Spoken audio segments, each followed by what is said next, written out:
You're watching Fugitive Red Eye, and welcome to yet another new series. Today I'll be having my friend Rem, also known as the Pitcher from Sergeant Friends, describe movies from memory. Now granted, his memory is not great when we watch movies, and a lot of these movies I'm going to have him describe are ones he's only seen once, so that'll be fun. So let's just jump into the first one where he talks about Watchmen. Alright, describe Watchmen. Watchmen is first started out as a comic by Alan Moore, and then it got adapted by Zack Snyder in 2009, I think. Yep. Into a comic book, no holds barred, no balls up in the wall, let's fucking go movie.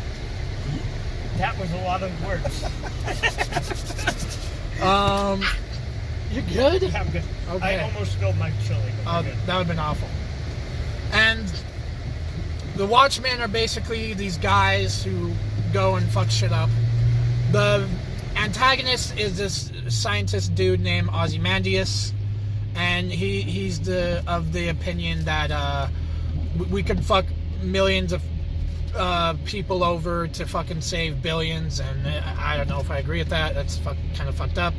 And that's a huge emotional toll, I think. I don't think that works out. Ozymandias is kind of an asshole. Understatement of the century. Then there's this dude named Vulture, and he fucks this other girl named Elektra.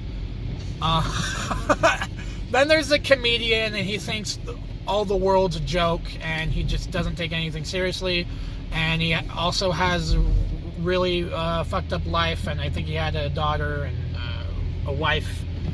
And he ends up redeeming himself at the end, but he ends up getting killed in a hospital bed by Ozymandias, if I remember right.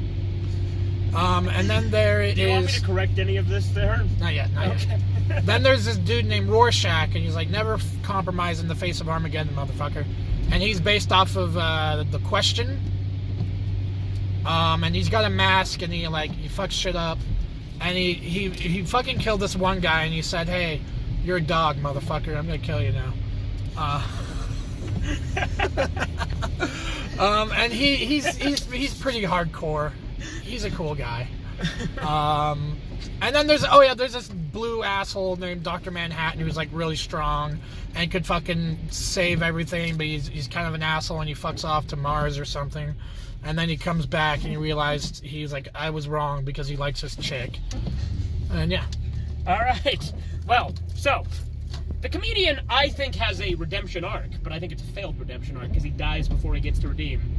He tried. He doesn't die in a hospital bed. He gets thrown out the window of his apartment and hits the ground. I thought he was like pillowed by a fucking... No, he was... Okay. It's this like big-ass fight scene. It's the first scene of the movie. He's beating the shit out of him, and he throws him out the window of his like third-story apartment or whatever it is.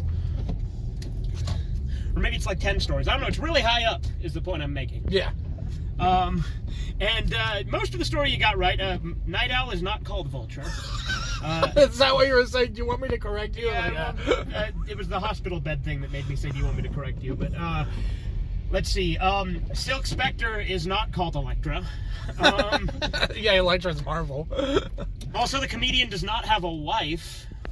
He tried to rape the original Silk Spectre, but then she kind of fell in love with him anyway and had sex with him later, and that's how Lori, the second Silk Spectre, was born. That she's his daughter. Oh, okay, I see. So he didn't just have a wife. No. You did okay on describing the plot for the most part. There's just a couple of little funny details that you got wrong. What about Dr. Manhattan? I think you described Dr. Manhattan in the most apt way possible. That was the best way to describe Dr. Manhattan. All right, cool.